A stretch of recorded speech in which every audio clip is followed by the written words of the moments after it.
सन्मान महाराष्ट्राचा गोदीचा अभिमान.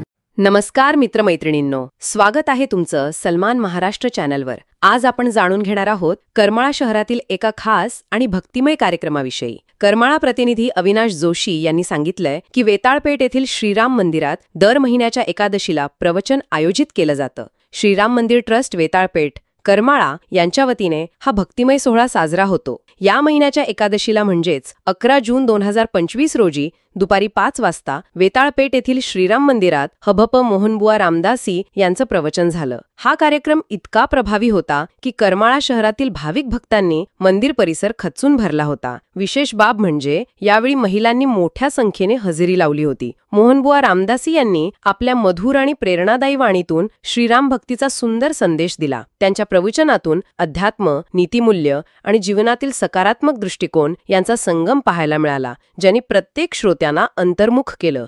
श्रीराम मंदिराचं पवित्र आणि शांत वातावरण, त्यात मोहनबुवांच्या प्रवचनाची जादू आणि भक्तांचा उत्साह यामुळे हा सोहळा अविस्मरणीय ठरला. श्रीराम मंदिर ट्रस्टने या कार्यक्रमाचं उत्तम नियोजन करून सर्वांना भक्तीच्या सागरात डुंबण्याची संधी दिली. दर एकादशीला असाच आध्यात्मिक आनंद अनुभवण्यासाठी भाविक आतुरतेने वाट पाहतात.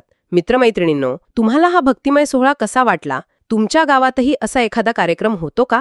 आम्हाला कमेंटमध्ये नक्की सांगा. आणि हो, हा व्हिडिओ तुमच्या मित्रमैत्रिणींना शेअर करायला विसरू नका. लाईक करा, कमेंट करा आणि सन्मान महाराष्ट्र चॅनलला सबस्क्राईब करून शेजारील जॉईन बटन दाबा. आमच्या या भक्ती आणि प्रेरणेच्या प्रवासात तुम्हीही सहभागी व्हा. आम्ही अशीच मनोरंजक आणि प्रेरणादायी माहिती तुमच्यासाठी घेऊन येत राहू. तोपर्यंत श्रीरामाच्या भक्तीत रंगून रहा, सकारात्मक रहा आणि आनंदी रहा. जय श्रीराम. धन्यवाद आणि पुन्हा भेटूया एका नव्या भक्तिमय प्रवासात.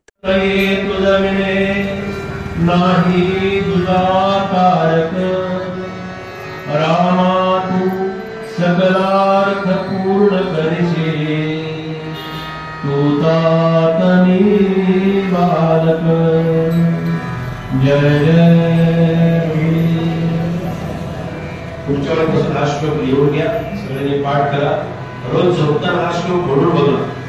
सकाळी उठल्यानंतर काय म्हणतात, कशी छान झोप लागते, कसं छान कसं होतं. रात्री झोपताना आपल्या प्रवचनामध्ये सांगितलं होतं, जे चिंतन करून आपण विश्रांतीला जाऊ, जे चिंतन करून आपली निद्रा म्हणजे आपली झोप लागेल.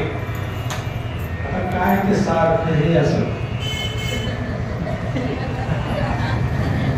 होईपर्यंत हे हातातलं पडेपर्यंत हेच नाहीये. त्यामुळे काय झालंय की यांनी कर्णपिशाच्यानी ही बाधा आहे आणि बाधा त्याच्याबद्दल काय बोलावं जास्ती भाग पडलं काही अर्थ नाही त्याच्यामध्ये. पण यांनी हे सगळ्यांना अशा प्रकारचं भेट लावलंय. थोडं काही काळ असं करा की रात्री झोपण्यापूर्वी एक अर्धा तास विचारल्यानंतर माहिती झालं पाहिजे की आपलं हित कशात आहे, आपल्याला काय पाहिजे आहे, काय हवा आहे. आणि जे आपल्याला माहिती नाही, आपल्याला हिताचं माहिती नाही ते देणार आहे. म्हणून त्यांच्याकडे मागणी आहे, त्यांच्याकडे इच्छा आहे, त्यांच्याकडे मागणं हा भक्त कार्य करायचं. हितकारक दे रे राम, हितकारक दे रे राम, जनसुखकारक दे रे राम, जनसुखकारक दे रे राम.